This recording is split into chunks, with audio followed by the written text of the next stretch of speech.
Welcome to episode 35 of the Out on Loan podcast. As always, I'm your host, Jeopardy, joined by not the big three today, but with my my two biggest baseball fans here in Isaac Housen and my co-host, as always, Rayan Cherki. Yeah, didn't have a chance to obviously recap Champions League this past week on Wednesday. Unfortunately, everyone was sick and busy. You know how life may be at times. I know I got the flu recently, and then I know our fellow center back, Doc. Funny enough, the Doc is out injured, and he will have to go meet a real doctor. Just kidding, Doc. Because he is out for today, but hopefully he's feeling well. But we did have a chaotic Champions League. Not chaotic, but a really decent Champions League week. Obviously, in the quarterfinals, the first leg just finished up this first week, and we got the second leg coming up. And, of course, weekend, as always, with the league titles. I know Premier League, we got some crazy results that have happened as predicted by one of your people on here.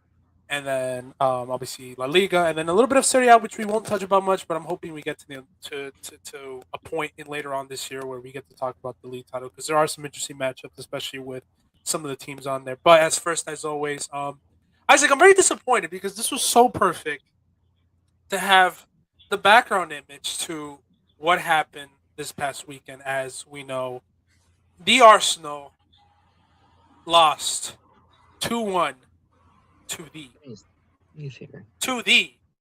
Bournemouth. No, that wasn't even the one I wanted. What I wanted was the guy, as we figured out later today, major implication.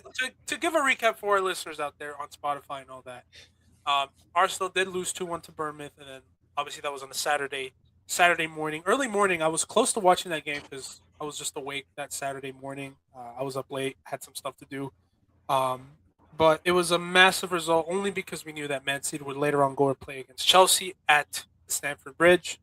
And as predicted by a lot of people, since Saturday, they would come in and get the 3-0 result, which is a major 3-0 win at the Stamford Bridge, and give some major shifts into this Premier League title race, because I called it.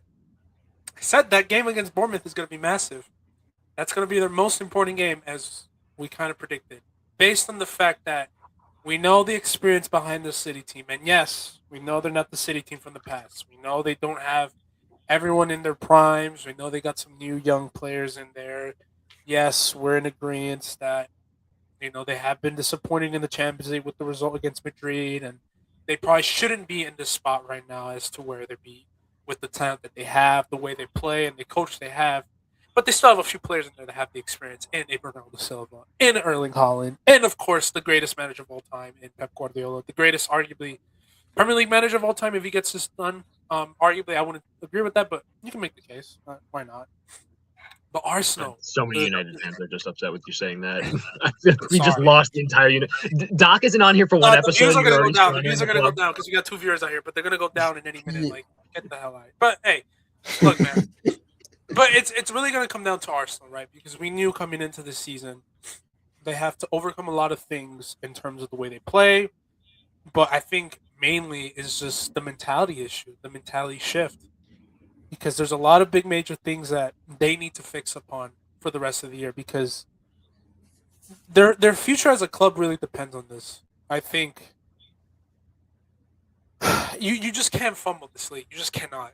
I mean, I think out of all the times that they've been close to winning this league in this Arteta era for the past 6 years, this is the closest that I think they've ever been. This is the one where, like, you have everyone that's been awful. Spurs are even bad, and we'll get to them. You have United, who's been so bad. You have been proving, yes, they've been getting better and better. You have a Liverpool team that has been awful. You have a City team that is arguably at their worst stage, but they're still in there. Maybe last year was their worst, but you had that Liverpool team. This is your moment to capitalize.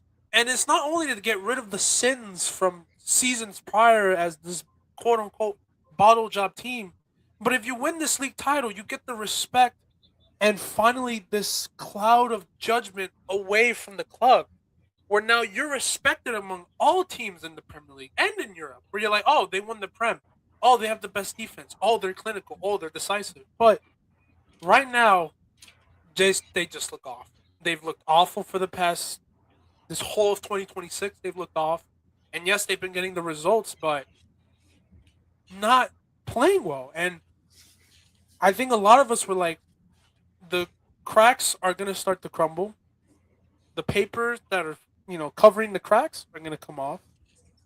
The luck, the magic that they've had in a way is about to go away. Because even their set pieces. I mean, I'm going to stop rambling. I'm going to let you guys take the floor here. But I'm just giving you the headset, the display right now of how bad they have been so far this whole year. And I don't know.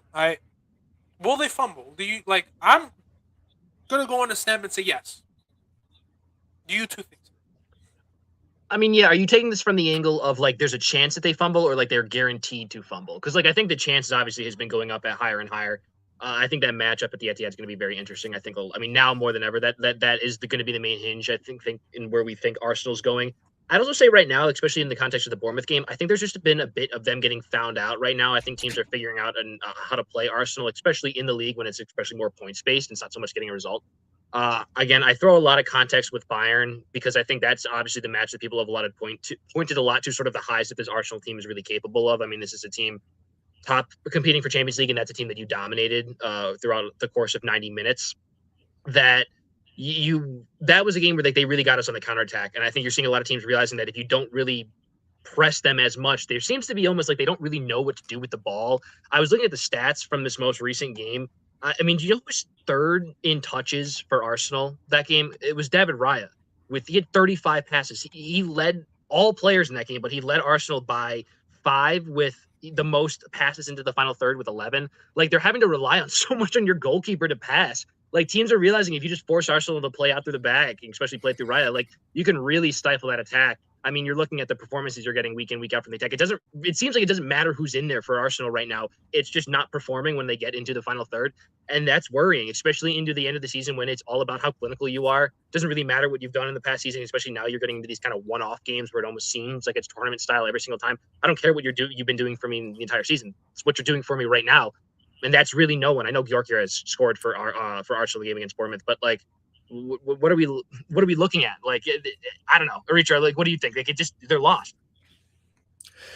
Yeah, man. I mean, so I just wanted to like bring this up because I thought this was interesting. Like people are saying like, Arsenal, they have like a good chance of bottling it now, like with the loss to Bournemouth. But it's like, how many people really believe that? Shout out to my boy Eduardo. He actually mentioned this earlier today from Kalshi. I know like we don't really use prediction markets as a way to like, kind of like give some insights here. But I was just like looking at this right now. Literally just 2 days ago, before the Bournemouth game, there was an 88% chance that Arsenal would win the Premier League. That was the prediction, 88%. That number down to 57 in just one result, 88 to 57. And, that begs the question. It's like, are they going to bottle? The hater in me says yes, but the neutral in me says it's still not clear-cut because, yes, you did give City a lot of chances to now, potentially take this title if City were to win all their games, including the head-to-head matchup against Arsenal. That is next weekend, which will decide a lot. And if City were to win, now it's up to just goal difference. And goal difference is also very tight too, which, again, if City were to win all the remaining games by like a goal, 2 goals, 3 goals, whatever, they will take, the goal difference there and win the league that way. There still has to be a lot that would need to go right and for City to win. There's like 7 more games left. And same with Arsenal too. You have like 6 more games, just like finish strongly. But then on top of that, with like Champions League and everything, I don't know, man. It's a tough ask. And this Bournemouth game, like at least if you tied, I would have said, you know what, they still have a chance. You're still going to be like up by a point. But now, man, with it being tied and you're kind of giving the ball to City's court, I'm still going to say I think Arsenal will be fine. But obviously, next week's result, that's going to be the end-all, be-all, in my opinion. Because now, by next Sunday, we're going to know if Arsenal plays in the semifinal or not, because they're currently 1-0 up against Sporting. So that's like another round of like Champions League games that you got to prepare for. And obviously, with like that City result, it's going to tell us like, oh, if Arsenal wins, most likely going to win it all. If they tie, still pretty tight. And if they lose, well, now, this is it. So I think we still have a lot to like obviously watch, and I still am in favor of like Arsenal probably like prevailing, but it's tight, man. It's not.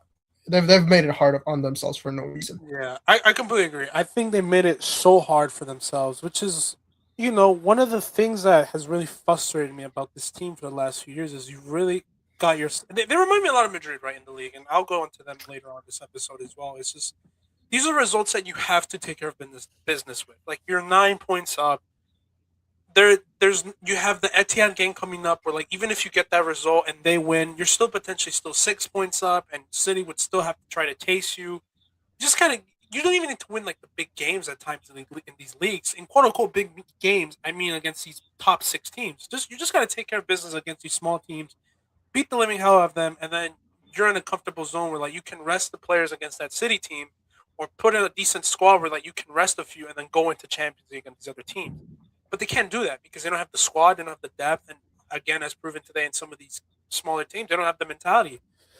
Um, I am in agreement with you, Rita. I think there's two sides of me, right? The one that's so happy that I got it right because obviously I did say Bournemouth was going to be that most important game, and I'm still gonna stick by my predictions and gonna say that they have fumbled it because I don't want to like cop out my answer and just be a chicken about it. Like I'm gonna ride and die that they blew the league, but there's gonna be another part of me where I'm like, who's to say Man City can't blow it because we've all favored them when they went up against Madrid and they blew it as well. So I don't think it's that carving cup easy for me to say, but like I'm still gonna ride through my prediction. But I think Yeah. there's still a lot, but I do agree with you. That City game will tell them a lot because if Arsenal do come in and make like this is the biggest that City game is the biggest game of their entire history right now.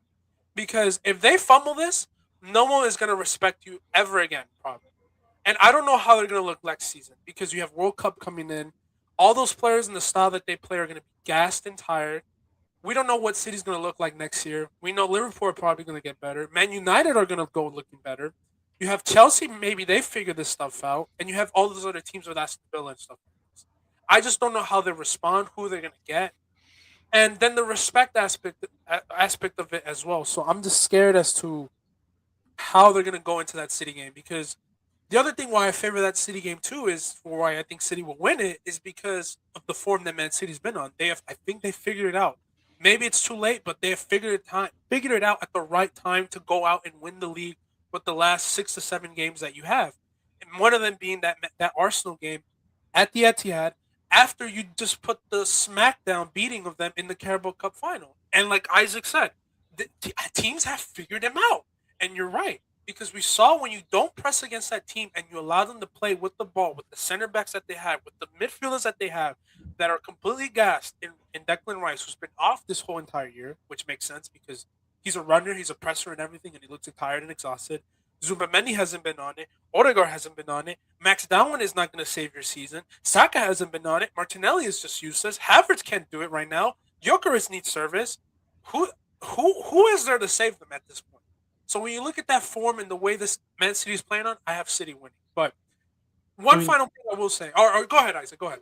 Yeah, like to that point as well, I think this is really just an indication that this is the first year I think Arteta's really under, like, I would say investigation or consideration. I think from the outsider looking in, I think he's kind of had the grace of where he's gotten Arsenal up to this point. And like you said, with the league being attainable, I think this is the first time, especially in consideration of like what other big six teams are going to do next transfer window. This is where you're really considering, oh, okay, maybe not so much that he's not the guy, but like, what do we need now to service him? What does he need more? Does he need anything else? Who knows?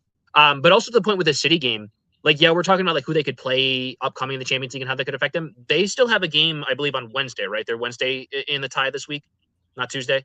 Yeah. Are you talking about City or Arsenal? Well, Arsenal with playing Sporting. Yeah. They still play this week ahead of City. Like, they still have to basically probably play a full-strength squad. Granted, you're home. It's still the Champions League. Sporting is still a very quality opponent. It's only a 1-goal margin. So you have to try in that game as well. You're still going to be tired regardless. And then now you're looking like, look who you're possibly playing.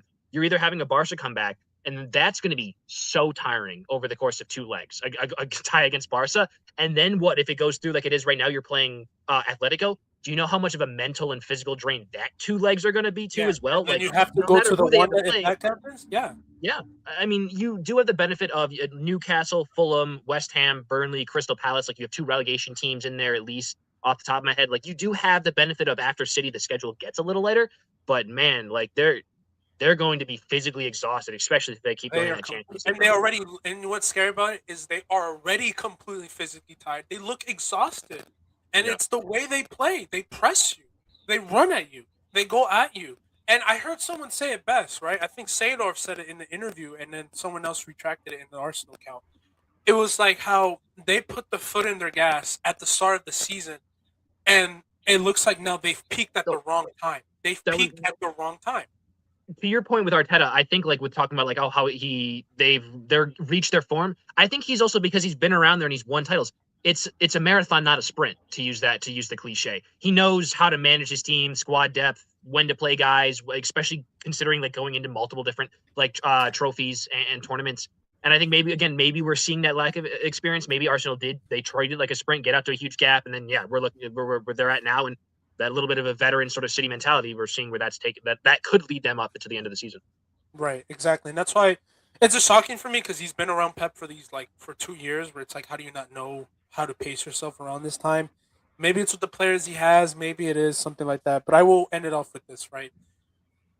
Look, I think with this Arsenal team right now, I think a lot of it, why I think they also mentally crumble, is not only the physicality part, the players that they have, and all this type of stuff, but I think the big part of it too is they get into their head a lot. And I think part of it is with Arteta. I know some people like, or when we as fans say, I hope this motivates you. I hope you see them with the bottles and the fan. I wish you can pull that content right up. That meme with the guy with the Arsenal bottle and he's drinking in front of the camera with the Arsenal label. The whole Ivan Toney meme. You saw Arteta's press conference, like, get an early breakfast, get your dinners ready. We need you for the game. You see the players here out on Twitter with the responses and stuff like that. You saw the Ivan Toney thing, the light bulb, the analogies, all this corny stuff that this team does, which is why a lot of teams can't stand him, a lot of fan bases can't, because it's kind of corny at the same time. I think he needs to stop doing this. Just stop. This is not working for your team. This gets into your head. And as someone that tries to do this sometimes, like, it gets into your head. Just don't do it. Stop doing this whole corny thing where, like, don't even show them that thing, just because that sometimes gets into their head. They're like, I need to prove them wrong. I need to prove them wrong. I need to prove them wrong. No. Stop focusing on the people criticizing you, and you need to focus on the game. Now, if that gives you motivation to run and give you extra motivation, sure, but you don't need that when you've already failed for the last 2 years. So all this, and the TikTok, I forgot about the whole TikTok thing too, where they had the names and like they were aura farming and everything like this. Like, yeah, like this thing, they don't need to see this. Like, don't show them this. Don't show them this. Now, if you do see it online and all this type of thing, okay, cool. But like, don't let that distract you from the fact that you need to go out and perform. Cut this corny crap, because this is the reason why not only do you lose, because you lose focus on this, because you're so focused on proving them wrong, and you're distracted from actually playing a game of fucking football, but it also, it's making you really corny and people coming after you. Because when you want to respond, it just makes you look corny. Like, just focus on the game. Like, lock in. Don't let this negative energy just tactically sit down and analyze your next opponents. Don't even look at social media. All I have to say. Shout out to our fans who are listening out there too. I know we had a few comments in there, but before I go on to more Premier League stuff and more of our fans, please, as always, you know who's not corny is, as always, our man Robin Stone at Stone Pictures. Please give him a follow, a shout, everything, man. He's the GO. He's the man himself. He's the legend that always carries us through our hard times and stuff. And he's just, so shout out to Robin Stone as always. But obviously Isaac will not be present for the time being. Yeah, the other teams I do want to talk about as we're done with Arsenal, because they do have some big matchups coming up with obviously the league and then Champions League as well. Is the other London team, which is the other two London team, which is obviously Chelsea and Spurs. Not looking good for both of them. I think we'll start off with Spurs. Not looking good for Mr. Kobe Gaines' team right now. I think they're now sitting currently in 18th. And, we had a chuckle. We had a laugh about them, potentially getting relegated and all this fun stuff. Oh, they might get relegated, all this type of stuff. No, it's starting to look like an actual reality at this point, because I just don't know how they're going to turn up from this. I really don't know. I think they lost Romero out to injury as well. 1-0 loss to Sunderland for our listeners out there. 1-0 loss to Sunderland, currently 18th. But I think it's the other component that I didn't see coming was just West Ham are on form right now, and those are the other teams that are battling out for relegation as well, or trying to get out the relegation zone.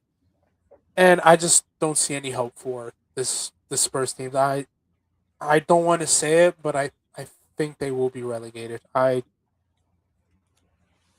Richard, can you do me a favor if you can? You don't even have to pull up on the screen. Can you pull up their next few games coming up for Spurs, because I don't know who they're going to be. I seriously don't know. Yeah, I mean, I actually have it right now. Yeah, you can list them off. You I can don't know name if it's me. gonna. Oh, okay, Yeah, sure. you can just list them off for me. Give me home and away Okay, as well. so we got Brighton at home, Wolves Loss. away, Aston Win. Villa away, Loss. Leeds at home, Chelsea away, Loss. and then finish it Loss. off with Everton at home. Loss. So, you got a relegation team or a relegated team in Wolves, but that's also away. And Wolves away is tough because we tied there, Arsenal tied there, Liverpool also tied there. So it's going to be tough. And then you also got Leeds at home. They're also sort of in that relegation zone. So they're going to be fighting to make sure that they 100% survive. And then you got Chelsea away and Everton home. I don't know, man. I think I have to be in agreement with you. Like, it's looking bad for Tottenham. And I fear that they'll be relegated because 2 days ago, when West Ham won 4-1, that's when like Tottenham was like in relegation zone. But I'm like, okay, well, if they beat Sunderland, then they're still out of it. And then they lose 1-0 to Sunderland today, and it's like, holy cow, like it's actually happening. Like, they're officially in the relegation zone. This is a reality.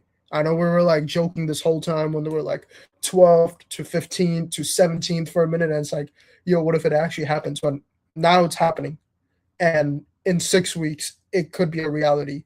And it's tragic. I mean, obviously they're dealing with a lot of injuries, and then with the managerial circus that's been happening at Tottenham with De Zerbi being the third coach, and I know he said that like he's gonna stay even if they get relegated, but like same thing. It's like even if you guys do, and if you guys are in the championship, there's still no guarantees that you're gonna make out of it like within the first year, because the championship is also like very competitive too, and you're gonna have a lot of players in this first team that's gonna leave, whether it's a Porro, a Romero, a Van de Ven, like whoever. A lot of them are gonna want to leave. They're not gonna want to play championship football. So now you have to like go out and probably rebuild the squad without European football money, like a Champs Europe or whatever, and without Prem money. So it's going to be catastrophic if it does happen, which they're now officially 2 points off the relegation, not even like tied or 1 point away. And on top of that, without the extra funding and the injury-riddled squad, and obviously the culture being so bad in Tottenham, it's dark, it's bad, and then you I just feel have for them. Yeah, no, I feel for Kobe. I got the chance to talk with him, hang out a little bit earlier today with him.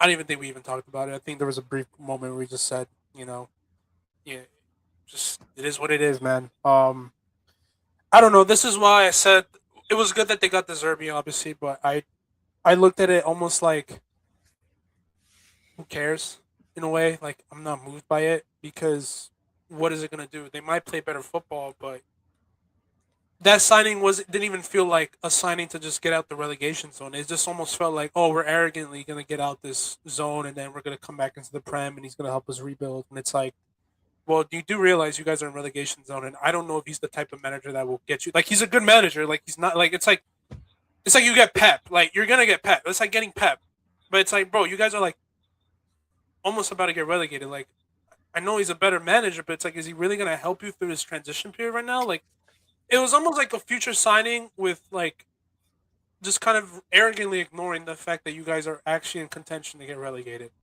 And sure, yes, he will probably help you out if you do get to the championship or wherever it may be, but still, it's like, you don't want to go through that. You need to get out of this relegation zone. Like, you have to. So that Igor signing or hiring was just a complete mess, because it was just worse than Thomas Frank. And for any people that said Thomas Frank was They should have kept him or whatever. Still they were on track to go down with the players that they have, the mentality issues, and all this stuff. It's really tough for Tottenham. I don't know. I see them getting relegated. I just don't see them winning. Like that's the other thing. I just don't see them winning. Like I don't see them winning. There's nothing. Deserby can play the best he can to set up everything right, but I don't see them winning. That's the problem. I don't see them winning. Isaac, what's your thoughts? Do you think you're getting relegated? Me and Richard said I think reality is creeping. Also, I think I'm sharing the screen now. If you want to show them the fixtures for Tottenham. Definitely got you. Yeah, I was just going to mention those. You talk about like I don't know if you're winning games. I think there's maybe 2 games in there. You're thinking like, okay, I think that Wolves game and maybe Leeds wouldn't shock me. I think you can get the result there. But yeah, Brighton's not an easy game. Villa's not an easy game. Chelsea's obviously not an easy game, and Everton is not an easy game. Like there's 4 more. If you're guaranteed 4 more losses in there, there's a lot of like how's West Ham going to look? Then you're looking at what West Ham. You can pull up because they're in the battle with West Ham. Sorry to interrupt you, Isaac, but we should put up probably that West Ham because that's the other team that now. It's Tottenham relying on themselves. It's West. They have to rely now on West Ham to drop points, and who have they got? And they've been on okay form, drawing against City, getting a result against Wolves. So let's see who they got. I mean, not much easier. I think like Arsenal is going to be a tough game. Obviously, like Newcastle, you're not getting favored in all of those, but.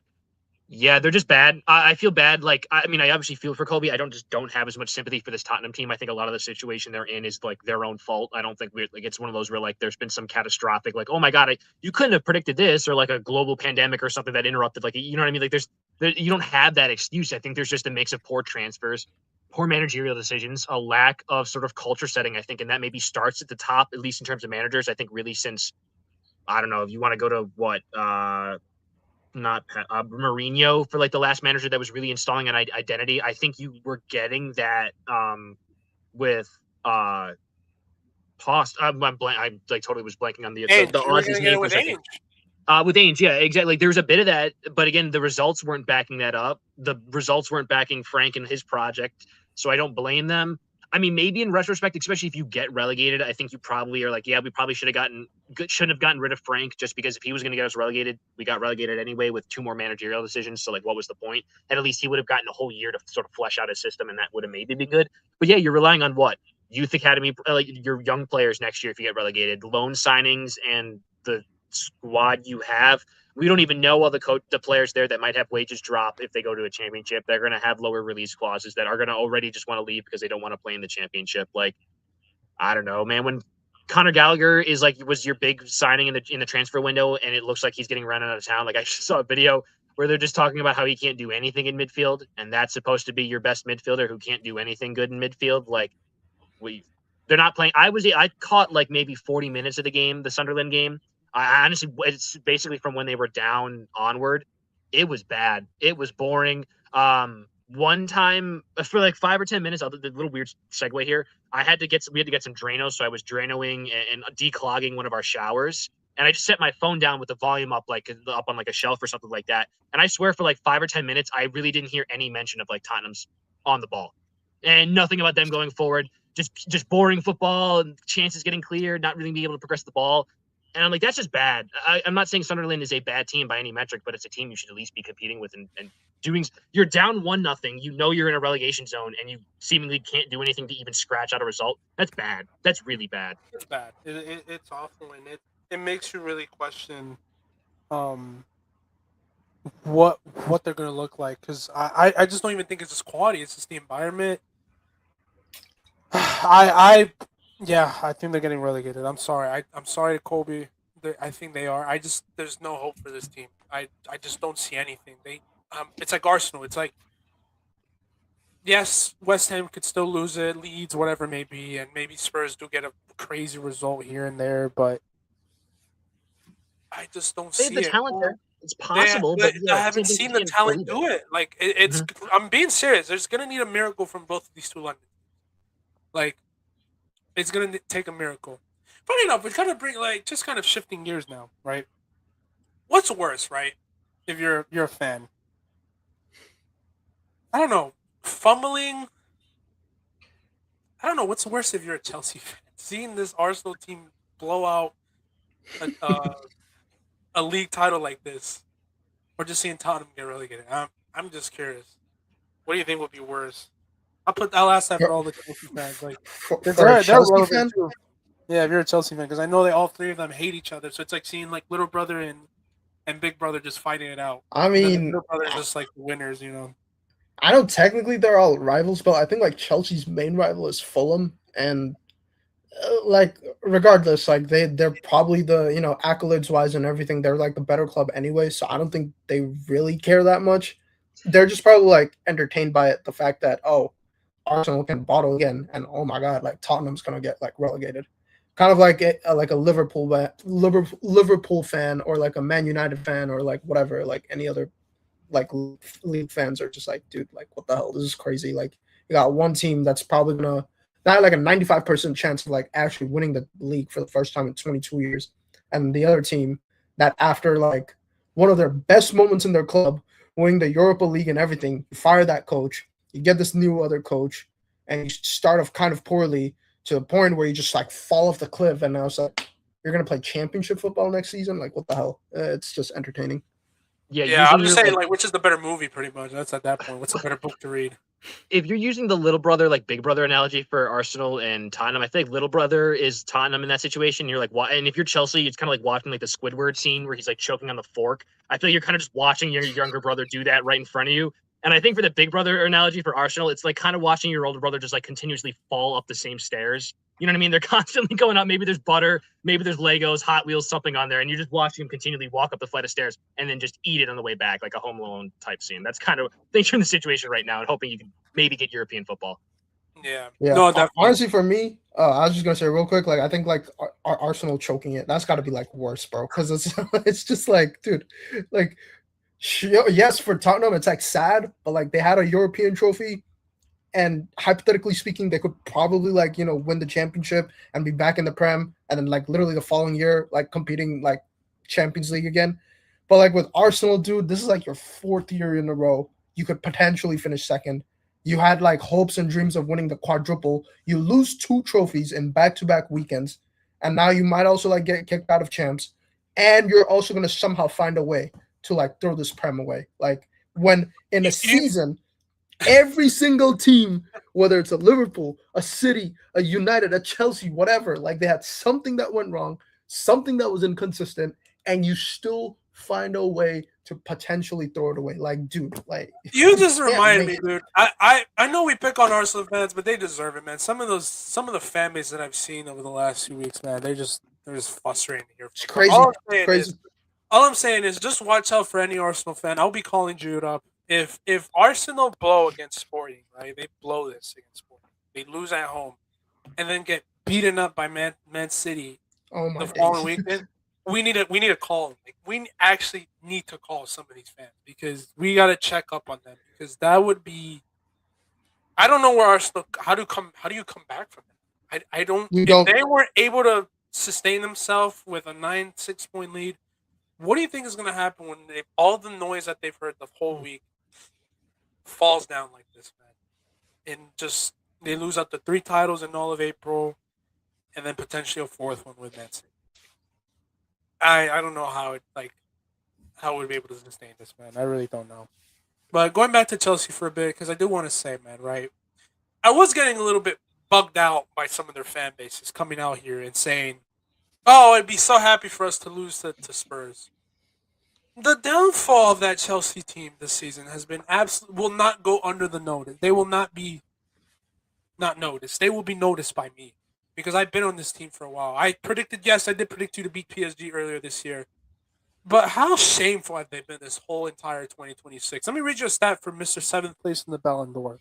2026, Mr. Cole Palmer has 4 goals and 1 assist.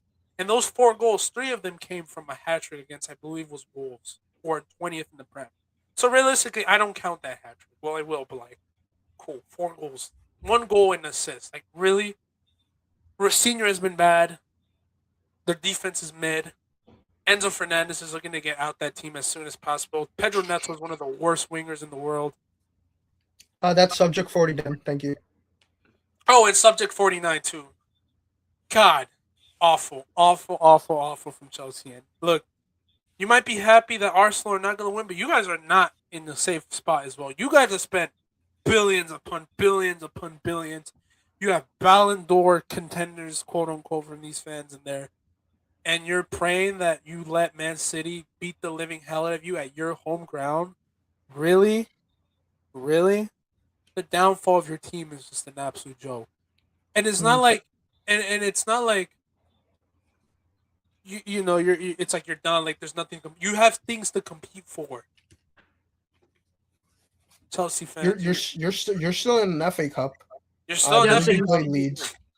Come but on. I will say, like, I feel like since the turn of this year, because I believe it was literally on the first day of this year when Enzo Maresca was sacked, it was kind of lost ever since then. Yes, Rosignol did start off well, and he had this like quirky ass sound bites that he was saying that like people found amusing.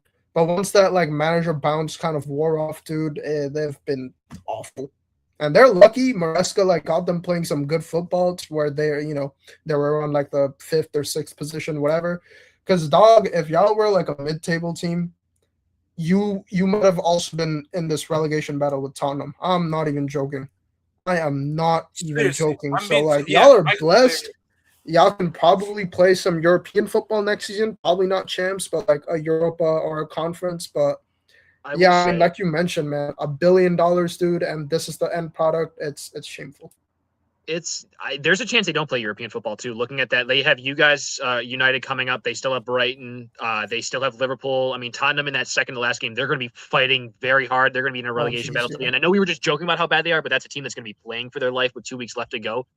Will they? They're Will they? they. I Will hope they? they will. Let's hope. At least let's hope for Colby's sake I'm that they're hoping. competing for I'm something second to hoping. last God, match day. but these players, They gotta play with house money, dog, because it's like you got nothing to lose. Well, I mean, yes, you have a lot to lose, but still, it's like just play some like free flowing football and just go out there and just do something. Do something. They're in 6th right now on 48 points. Brentford is right behind them with 47. Everton is right behind them with 47. And then Brighton, Sunderland are both on 46 right behind them. Bournemouth is right behind them on 11. Jeez. Like that's 11th in the table. If they lose a few Yeah. more games and they get jumped, they could be a mid-table team. Let's be honest here. They might not even be in European football. Wow. Damn. They're only 6 points off 14th in the league, and that's Newcastle. You know what? You are right, because I do remember right now, because there was a time, like literally 2 months ago, when the 3rd place to like 13th or 14th was like only separated by like a max like 12 points or something. Now, like obviously City and Man United like created some separation, and Liverpool too, I believe, who's 4th, or maybe it's Aston Villa. But yeah, no, from 5th to 11th, dude, it's crazy. It's still tight, and a lot can change in like the next 7 games. Definitely. I forget the 7 games. In 2 or 3 games, it could look completely different with the form that some of these teams have been on. But I will say, final thing to conclude with Premier League, or 2 final more things. Just 2 final things. What would be worse? Okay, I know I'm picking on Arsenal still, but I got one more thing because I'm just thinking about the scenarios, right? Dude, what would be worse, real quick? I know, like, if City win like their next all game, which includes that Arsenal game, right? They would be, and let's say theoretically all teams win their last few games. What if Man City? What would be worse for Arsenal? What would be worse? I guess for your teams, losing out the league title by losing like the last 2 games to like the worst teams, or losing out the league just by the narrowest of like goal differential, because that is the potential that Man City could win the league title by goal difference. Like, what would be worse? Like you have the same amount of points, but like you lost because you couldn't score 1 or 2 more goals, or like you just completely like shit the bed and you just lost the last 3 to like the point. I think it's that one. You think that one is worse than like at just least there? Like it's right there, but then like it's grasped away from you because it was just because of 1 goal. Like you're literally right there, but like you lost. The narcissist in you wants that, so then you can be like, well, we're still good. You know, we still have the same amount of points as them. You know, if it wasn't for 1 goal, and then they'll nitpick 1 goal that like that other team got gifted by VAR in that year, and they're like, see, if it wasn't for this goal, we would have won the league. There's that like coping that comes with that. At least like if you bottle it, you lose those last 2-3 games, then yeah, you're just embarrassed. No offense, that's just embarrassing. Not only that, I just realized, like, dude, City can win a domestic treble if they win the Prem, and if they also win the FA Cup that they're still on. Like, dude, it's just, God, Jesus Christ! Like I feel bad, man. Like this City team, we gotta give props to to Pep here. I mean, to be able to keep the ship steady at least by the end of the season, despite that UCL disaster class that they had against Madrid, to still have the chance to potentially win a treble is like a domestic treble is just still impressive in my eyes. Like that's very impressive. And I think they will go for it. I think they now know like, hey, we don't have Champions League, but we'll go all in for FA Cup and the Prem, which is obviously perfect for them. But yeah, I know United have a game as well, Haritra. Predictions for that game, real quick, before we switch on to Champions League and end off the show here. I hope we win. That's the only prediction I'll say because I don't know predictions for Man United. I know you guys haven't played in 3 weeks, which is crazy. We also, yeah, dude, I haven't really watched much footy other than the champs games that happened in the weekday. And yeah, man, looking forward to it. Hopefully, we get some fresh bodies back and finish the season strong. Am I wrong? Is this like the Keneally Derby with Leeds and United? Yes, it is. Yes, wait, that'll be a big game in the household. Yeah. Oh, just give context, as Mr. Richard doesn't know. Kieran's dad, Mr. Keneally, is a Leeds United fan, and then obviously Kieran came out as a United fan. So it's like, how did that happen? So it's the How did that? Keneally Derby. I like that name. Shout out to Isaac, man. That's a funny name. Because I mean, Man United and Leeds, they are low-key rivals, so like it's gonna be like a tough, intense game either way. I'll give that context for like my football fandom. That's probably how my dad feels being a Browns fan, and then having me come out as a Steelers fan later in my life. So like, I'm sure he understands that. Thankfully for me, no. Thankfully for my dad, all his teams. Like I'm just the. Yeah. Jeff, do you want to run through your teams for everybody right now? No, I don't want to do that. It's Let's run through the teams, Jeff. No. It's hella random. No. You got the Lakers. You got the Yankees. The Yankees. I'll read off my teams on YouTube, Instagram, TikTok. You got the Patriots. Hey, He's jumped on the Bills bandwagon when he's in Western New York. Hey, man. Hey. I've seen him root for the Celtics even with Gannon and no. I will never be a Celtics I'm sorry. fan. I'm sorry. What? Please subscribe and follow us on YouTube, on Instagram, and TikTok. Please, if you want more funny content like this where I get picked on, please follow us on all of our social medias out here and Spotify as well. But no, I will never be a Boston fan. That's crazy. I'll be happy for my boy. Like I'm happy that he's happy, but I'll still hate the organization that is the Boston Celtics always. And then for West New York, I'm gonna have love for them. It's a second home for me. Obviously, I'm not like a Bills Mafia supporter. Like I'm not gonna go out and say I'm the biggest Bills fan out there. I'm normally gonna put it on my tag or whatever, but no, I still got love for the city, and I hope they do well. I'm a very casual, football fan. Okay, but no, that's for sure. Yeah, no, for baseball though, no, Yanks all the way, man. But let's go. But the one team though that I'm not really in the mood to really talk about is my Madrid team. We'll get on them first. As a lot of people know, for any of our soccer fans out listening, obviously Bayern, Champions League quarterfinals, first leg. Bayern did beat Real Madrid 2-1. Very comfortable win, I would say. Actually, not comfortable. I would say very dominant first half, very back and forth second half that has Bayern in a really comfortable spot. Not comfortable, but a good spot to go into the Allianz Arena with an advantage for the second leg. And a good win for Isaac. I think, again, when we made our predictions, we did say my predictions for Madrid going through is not based on anything that's tactical or football related or form related. It's just on the magic that the Champions League can bring out for some of the players. And convenient enough for this Real Madrid team with the way that's constructed. They have players that can definitely do the magic, which is why I think it's very unfortunate that you guys didn't score more than 2 goals. You could have probably had 3 or 4. It should have been like that after the first half.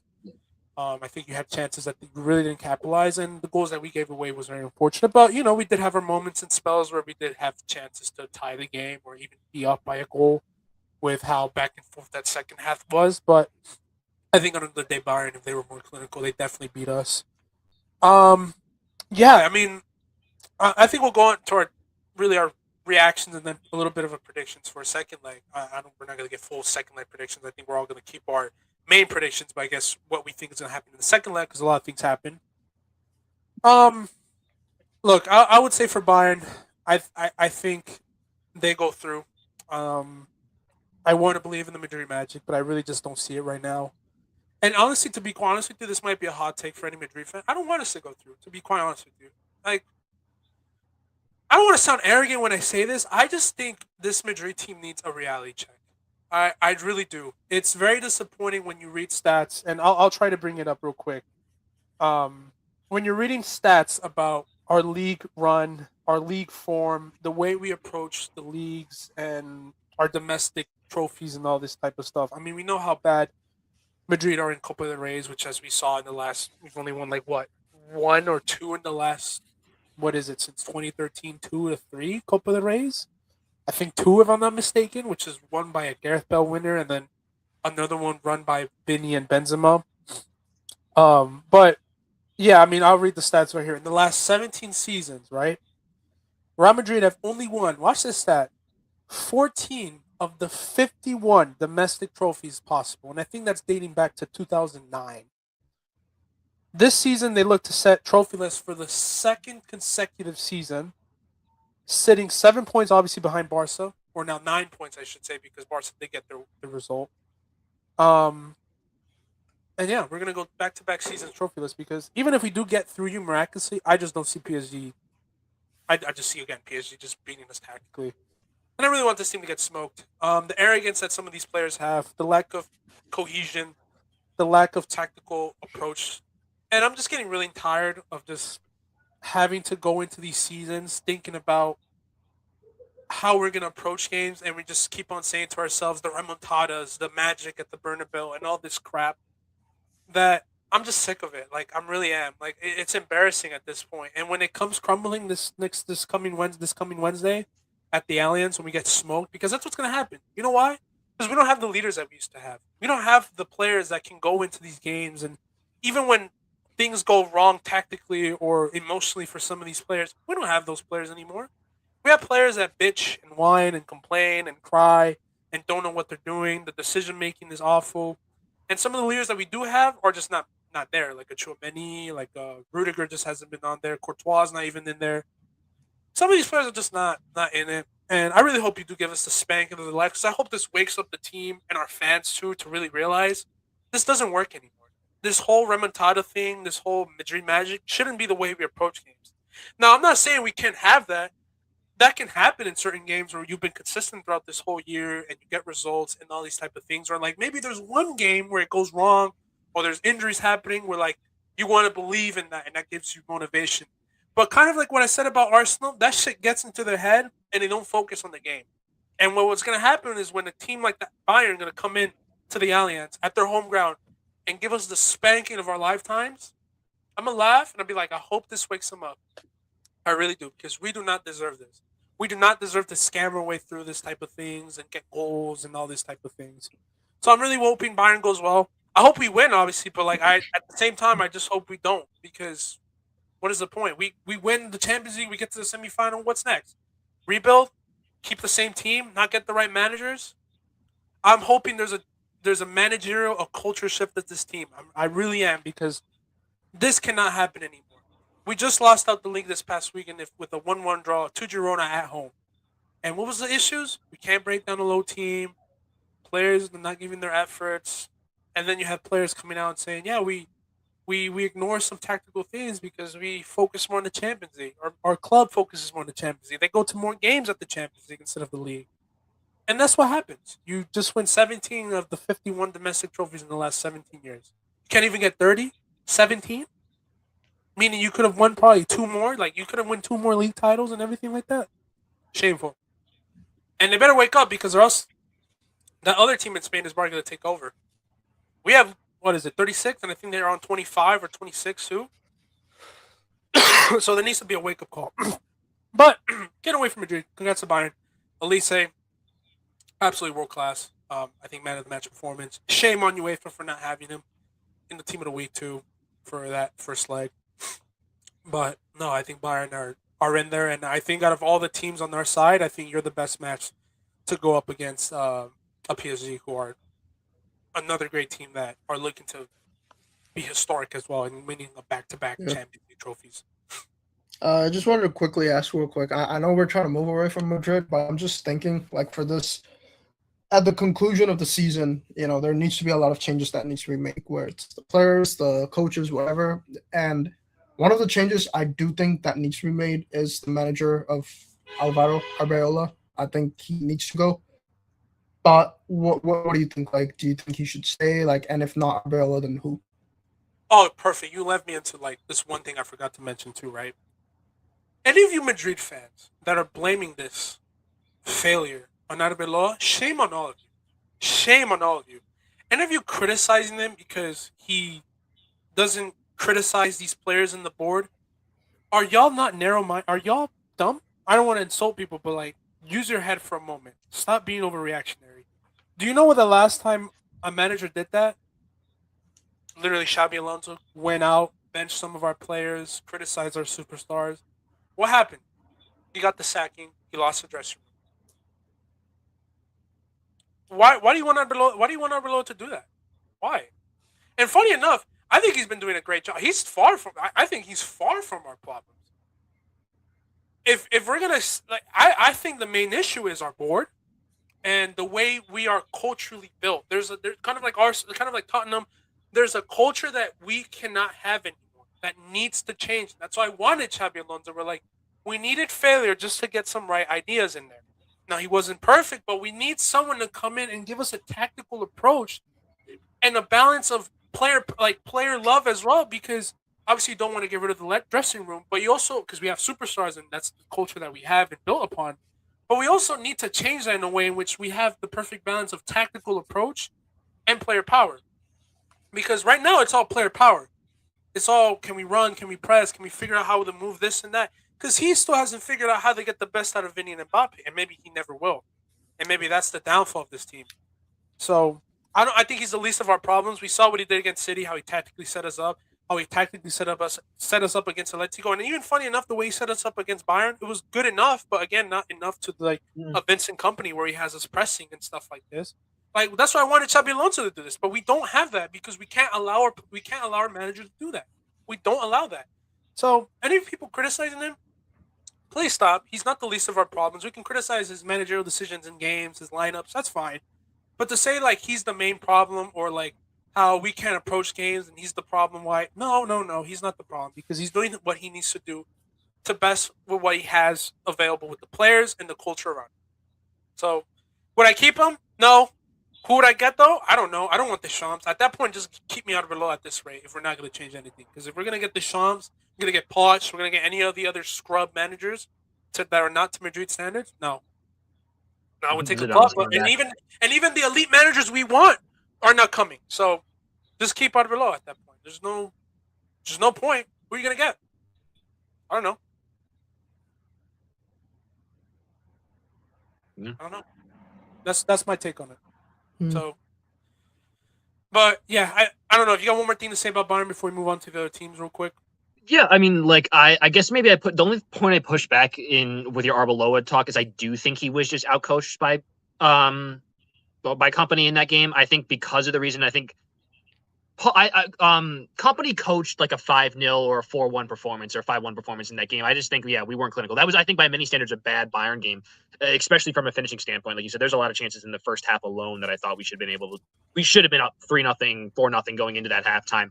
And obviously you have Kane's coming right out of that.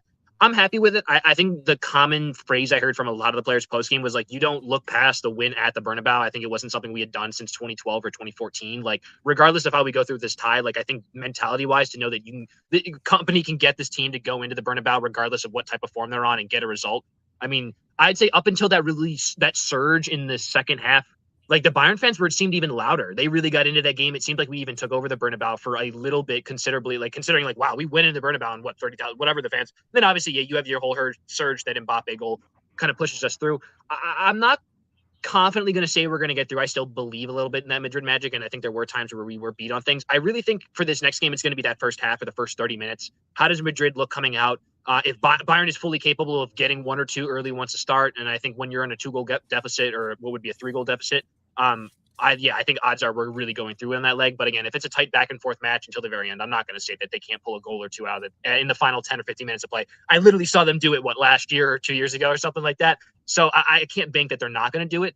But Yeah, the other thing too with that game was I can't speak to your defender situation with like at that time. I mean, I think leaving Carreras out there for a full 90, I don't know how he got a full 90 in that game. Elise was just dog walking him the entire game. That I was think just he like won torture. any duel, and maybe he won one duel, but I don't think he won Like, any duel against him.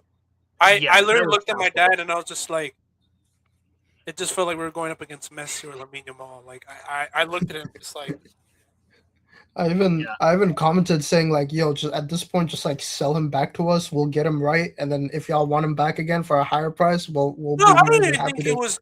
Look, I'm gonna be completely honest with you. People are like, "Oh, should Fran have started or should Mendy come in?" I'm being serious, man. I think we're really downplaying. I think people were more like criticizing Carreras, and I think we just got to give more praise to Elise in that sense because he did balled out. And I don't think there was anything you can do against him. I think you can't predict where he's going. If he's going, he did the Doku shimmy.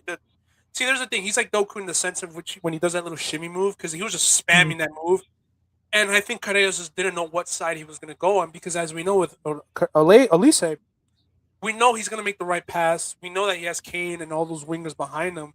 But I will say what helped him out too tactically and what Company did really well was how he was able to have his midfielders in the right positions with the fullback to help overlap. Where like what I stupidly ignored was how you guys have the fullbacks help out and support and the midfields drop into those little pockets.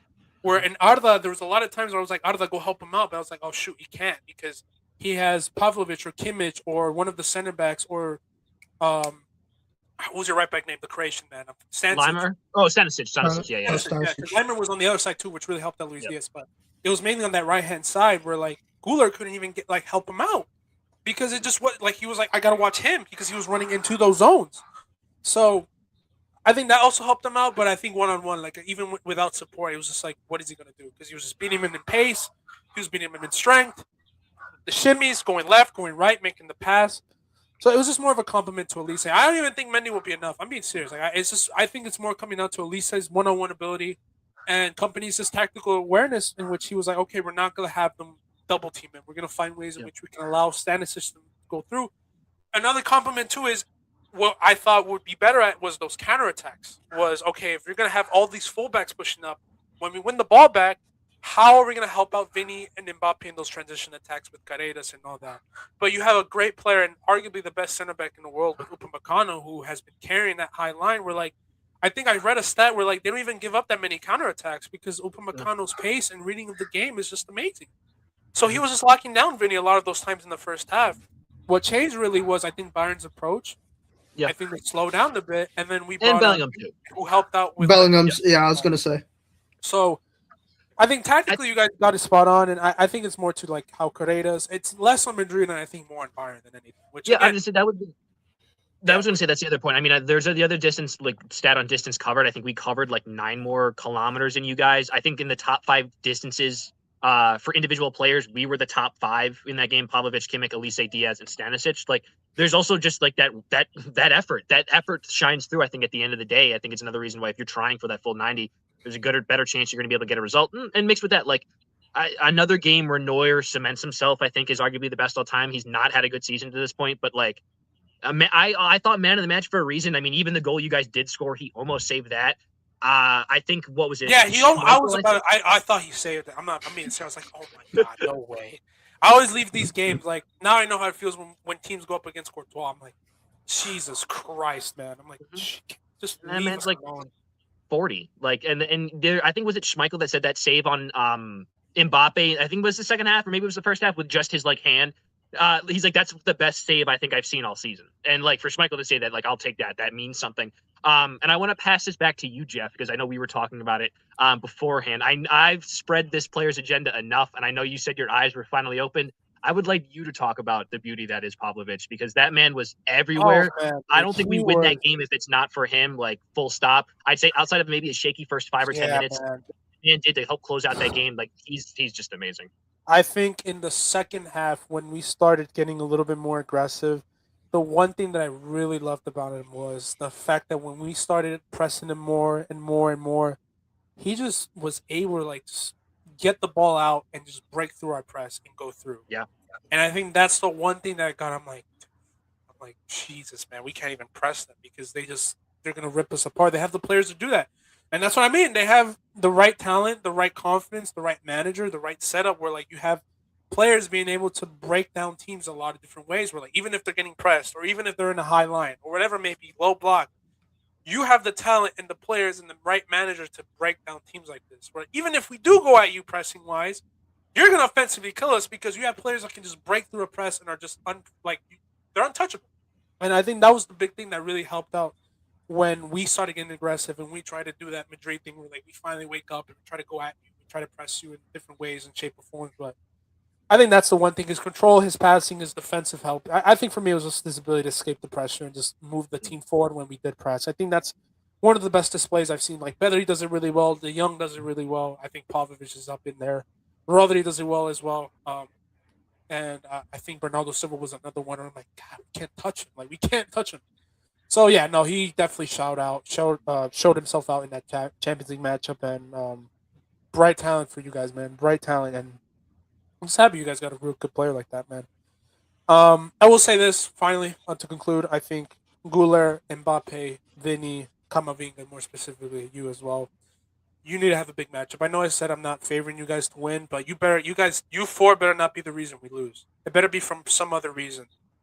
You four have big career deciding or influencing games going to happen this Wednesday.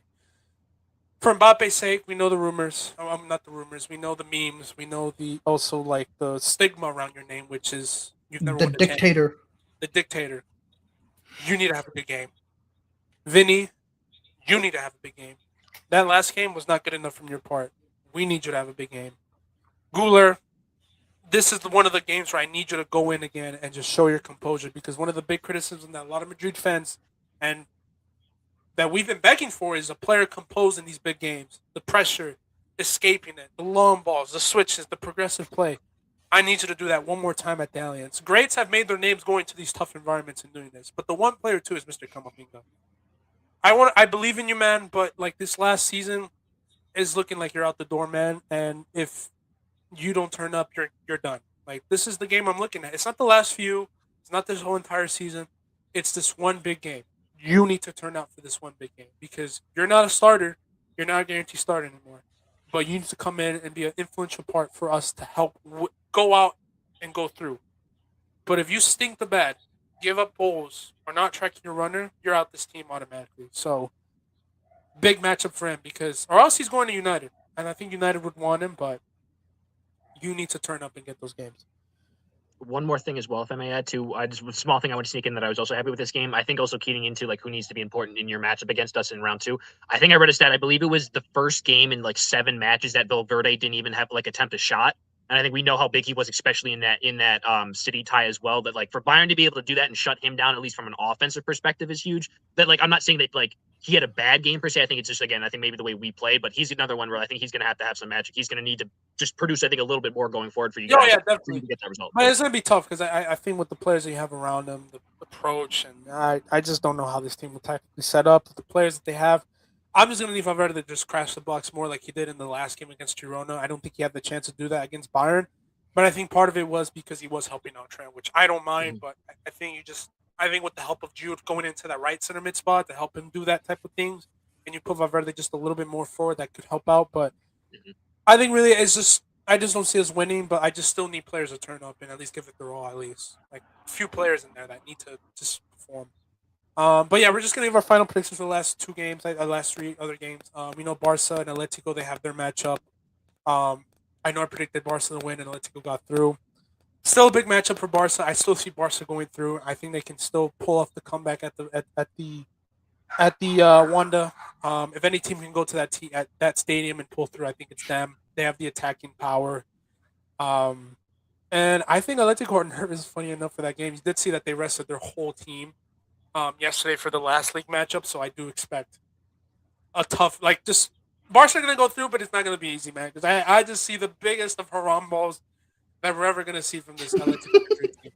Like, I'm being serious. Like, he rested, I don't know if you saw that, he rested the full team, so I'm curious to see how they go through. That's crazy. Arsenal, yeah, go ahead before we go. I was just going to say real quick, I mean, yeah, I also have, like, Barca going through, but more importantly, I can't have them get another red card. Because I swear to God, I think the last 3 or 4 years in the second leg where they did end up like losing, it's because a red card was issued, and that just like, fully like ruins your game plan. And from there on, it's like, all right, like, well, what else can you do? And guess what? Again, first leg, Kubarsi, like, dude, no more red card, please. Araujo or whoever, no more red cards. If there's no more red cards, I have you guys favored. And I think you guys will still get it. And I think this is the one game where I'll be looking at the first half more importantly than any of the other three, because that'll like decide like, in the first 20-30 minutes of like Barca. I'm expecting them to go all gung-ho in the offense. And if they can get a goal or two back, dude, if they can get a goal or two back, boy, Atletico, Wanda, Metropolitano, all you guys. I think if Barca get the first goal in the first like Arsenal part 2. minutes, it's Arsenal part 2. Yeah, I think they're gonna go in. That's what I'm saying. Like, I think Barca are the type of team where, like, if they score just one goal, they're gonna go all in for the second. They're the type. They're like kind of like Bayern in that sense. Like, if they see that one goal go in, they're gonna go in. Yeah, Flick's perfect for that. Yeah, and Flick is absolutely perfect for that. Yep. But I will say another player too. I know we talk about legacies and stuff. I think Griezmann. I think his legacy is on the line too here, because in a good way. Because if he can get this Atlético Madrid team through. Because I think if Atlético go through, I think, and let's say Arsenal go through, because I think we all agree that I think Arsenal will go through against Sporting. I favor Atlético, and then if you can take like Atlético to that final and potentially win it too, because I think they're in that momentum too. Who knows for Griezmann's legacy, man? Like, I'll be very happy for him as well. Like, to get that Champions League that he's desperately wanted for that team too. Ride or died. Well, not really ride or died, because he did leave for a brief moment, but then came back to playing in this new like second striker, but almost like center mid role as well, where like he's just controlling the game, which is crazy to hear for Griezmann. I'm hoping all goes well for him, and Julian Alvarez too, man. Moments of magic in that free kick, and kick. That's a player that a lot of teams would need. Like, I think Barca would love him. I think maybe an Arsenal would take him too. I mean, good luck. His transfer value right now is sitting at like 140 million. Like, I think in this era, bro, a lot of teams can pay for that. To be quite honest with you, like, I think a Barca can. Actually, I don't know Barca. Barca doesn't even want like 30 million for Rashford. Do they spend that money? Maybe Arsenal. Who knows? They need a forward, just someone. But are you like, you just spent all that money on Gyökeres? Are you going to spend all that money back on Julian Alvarez? Now, I will say the cool thing about Alvarez right now, he's in the 99 percentile for chances created at the striker position. So, we're talking a lot about Arsenal having a system where they need their strikers to also be like chance creators, especially in that system. Mm-hmm. Maybe you're right into that. Like, I think that's a very interesting switch. I would even say his legacy is more like, in a good way, is up for this, because like I'd say maybe Alvarez has been the one that's been carrying him more through than Griezmann, than just in this Champions League. Oh yeah, no, definitely. I agree. I agree. He is 26, but like, man, especially if they go through in that next round, whether it be an Arsenal Sporting, and he's leading you to a Champions League final and maybe even winning it, like that's because I'm in the inverse of you guys. I think after the 2-0 result, I'm favoring Atletico. Like, I think especially even resting their whole squad, that physical presence that they're able to bring to able to hold it tight. I mean, we know them going forward. They can score goals. I mean, they held them to a 2-0 result. Granted, it was with a red card, but like they scored against this Barca team. Like I'm confident that they can get a result. It's the fact that, for me, knowing how Atletico just blow games against this Barca team, and the fact that they've just rested a lot of their players, it kind of just shows like a fear of nervousness. Where like I'm confident Barca can get the one goal, and Atletico will completely crumble. The next 90. Hey, we rested like half our team against this past weekend, and I don't think you're saying we're nervous against you guys. Because you guys are not. You guys don't choke. That's why you guys barely choke. I mean, we choke. We have some play at Bundesliga. That's true. That is the one. Yeah, exactly. So. Well, that's what I mean. Yeah. Yes, it is the Bundesliga, but still, I mean, it is La Liga. No offense. I think German teams have been performing better in Europe, like recently, really recently, than some of the other teams outside of Yuga. I think it's more so. I think it's just more so the manager that you get, that they have, and then the approach that they do against specific teams, it's just like notorious where they blow it. But I will say though, no. But I will say though, it's still tough because it's too late. But I will say though, I will give this for Simeone. I think he'll be like, this will be the third time he knocks out this specific Barca team, like a third.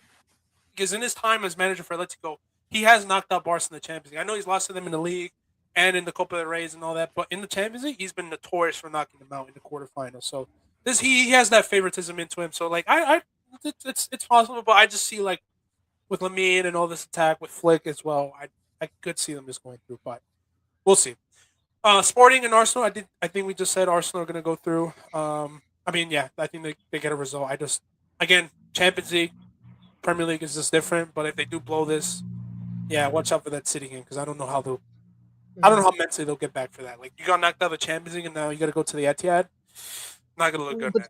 does that free your head up though Yeah. more? Because What'd you now say? you know Well, you can rest your players now. Now you're not playing in a midweek. You'll only have your weekend matches. Now you have like, okay, maybe we can reestablish our grip on the league now going forward. We can rest more guys. I'm not saying you're going in like wanting to lose, but if you can you at least default to like, okay, now maybe this league title is No, really more back no, on. Let's no. It's focus on true. this game against City and It's then just a handle mentality our thing. business. Like I said Okay. earlier, it's a mentality thing. It's all mentality at this point. Like I know it sounds corny, but it really is. Some of these players just mentally need to be locked in to the point where like they just find a moment out of nothing to pull through in this league race. And again, with Man City, they have the favoritism with like the experience that they have, the manager as well, which is a big factor. But then I think but yeah, you can make that case. Like maybe they can rest a few players now, and now they have another week to rest, and they can go into the Champions League and give it their all. But yeah. again, it's like if they Uh, get knocked out, it can really get into their head. yeah. So Jeff, bold of you to assume that I still predict that Arsenal will go through because I'm still backing Sporting, bro. I I don't know. care. Yeah. Oh yeah, Sporting. yeah, you're right. You're going. I was actually like, yeah, I know they ended up losing 1-0, but honestly, I was impressed by the way Sporting played, and like shame on Yeah, Arsenal again, just with their style of play. It's like, dude, what are you guys doing? Like, you guys are lucky that you created that moment of magic at the end where Havertz, fair play, good finish, whatever, got the win. But it's like you should not be satisfied. Way too many Arsenal fans. I feel like yeah, we're satisfied with that result, bro. And it's like, oh, it's a tough result at Portugal against a 1-0. It's like, no, man, like the way you guys have been talking about your team, like you should have like, smoked them 3-0. Let's be honest. But then instead, the way Arsenal played and the way Sporting was playing, the way they were more attacking, David Raya saved you guys. Genuinely, yeah, David Raya yeah, actually yeah. saved you because like Sporting should have scored 2, maybe 3. But We'll see. I mean, you guys, I respect for you for sticking to your prediction. But yeah, I just it's Europe. I think they'll go I through. understand. I understand. I'm just But gonna say, you're gonna ride Bournemouth with your prediction, and who came. knows, man? Like you said, He came. maybe they're still Bournemouth came to mentally. London. Yeah, Yeah. but maybe you're right. They mentally might just crumble in this and then just go on Mm. a disaster class to end the year. Like that could happen because they haven't been playing great and they don't have anybody on form besides maybe their defense. Even their defense has been off form, and their goal. Bro, And like their so, goal yes, Saliba's foot gave up that first goal yeah, with that like misplaced it's been cross. off even for the best part. So it's like Mm. we don't know. Like Rice has been off form. Yeah. Odegaard's not great. Saka's been off and he's injured. Joker is just, I guess, on a little bit of form. Martinelli's crap. Yeah, yeah. Havertz has I not mean, played like right. United came to London, beat them 3-2. Bournemouth came, beat them 2-1. They lost that cup final in London. Like I feel like London's been a little curse for them, man. And Yeah, we'll this see. might be it. We'll see. And then obviously for the other English team will be Liverpool as they go up against PSG. PSG has been so good this year. Man, I They was look really annoyed dominant, that man. PSG only won that game 2-0. I'll be honest. I was so annoyed because I'm like, bro, What a Dembele, like stupid decision by Slot to keep how that did you not have a hat trick? lineup. And that too, yeah, like a back five, bro. That could backfire them if they go up against a Bayern, which I do predict they will now at this point. I do. That could bite them in the ass because, again, as we said with Bayern, they are the most clinical team, and I think they have the manager that can go up against a Luis Enrique and just find the ways to change and tactically break them apart. And what I'm confident about that Bayern team too, if they do match up, is the midfield, obviously, because I complimented Kimmich, Pavlovic, Musiala, Lenny Karlovy comes in, Gnabry as well, and then the right back who can sift into midfield with Leimer as well. You guys have the midfield that can probably go toe to toe because I think this is probably the best midfield the Champions League as of right now, which is João Neves, Vitinha, and now they have Zaire Emery or Fabian coming in who's been out, but they just have that. Those two right there just reminded me a lot of like a Xavi and Iniesta. Not in terms of play style, or maybe a bit of play style, but just dominance. A bit of Modric and Kroos too. I think especially if they win a back to back, they definitely will go into those ranks of like, oh shit, like these guys, like we gotta watch out for them. Like you're not getting the ball off of them. They're gonna produce moments of magic as we saw with João Neves and Vitinha, as we know, is just always consistent. So I'm hoping Bayern get through because I think if PSG do win this Champions League and they go back to back, they're gonna go into. I think they can go into a reign of dominance for like the next 5 years in terms of just respect, honor, confidence, and also experience as well. So I don't see this PSG. I don't see this Liverpool team coming back. I really don't. I just really don't. I think that midfield is just too much. William Pacho's been amazing. They have the best two fullbacks in the world, arguably as well. I know their goalkeeper's weak, which is one of the big things I criticize them, but I think with that midfield just helping them out, and even their defense has gotten a little bit better, I just see PSG just going through comfortably, man, to be quite honest with you. And we'll see them in the semis. I hope Liverpool do start that new kid, Rio. I don't know how to pronounce his last name, but I hope that Rio kid starts. Maybe he will. Just that spark that Liverpool needs, but I don't think even he will be enough. But hey, who knows, man? I've seen crazier stuff at Anfield, bro. Like, I didn't expect Barca to blow back-to-back years in the Champions League. And Liverpool went in there and beat them 4-0. So who knows? Maybe there is some magic left, but nah, man. This PSG team is just too experienced and too good to give it up. And I hope to see him against Bayern, man. I think that will be a really good game to watch. I think offensive, defensive, and midfield football right there. It'll be very funny if it's an Arsenal it's a like blockbuster. Atletico matchup compared to a Barca or to be compared to a Bayern PSG. It's going to be a very fun dynamic. Oh yeah, it's gonna be Hello? fun. Even then, that Arsenal and Atletico game isn't gonna be as bad as people make it out to be. I think that'll be an No, it won't interesting be first bad. leg, but that second leg will rather- be a disaster. I was just seeing all the memes online on like when our game was playing, and they're like, "Man, I feel bad for anyone that's actively like choosing to watch this Arsenal Sporting game instead of watching like one of the best games all year with our matchup." And I was like, "Yeah, you're seeing all the Prem fans treated to like actual football for a match, and they're enjoying they're it. like, They miss it. what is this? Yeah, Free flowing No, attacking. it's only Arsenal fans because like United fans, Liverpool fans, they all know like Arsenal plays a boring brand of football, and like if you're a proper football fan, you 100% had your eyes glued on that Madrid Bayern swing, just like I'll have that eyes on that Madrid. Oh, sorry, not Madrid, the Bayern PSG game if it were to and happen. the Atletico and Barca game too. I just want to see how Atletico will set that up. I'm very curious, but I think that'll be all for today's episode. I'm gonna end it off here, boys. Good episode here. I think we still got some very interesting quarterfinal matchups here.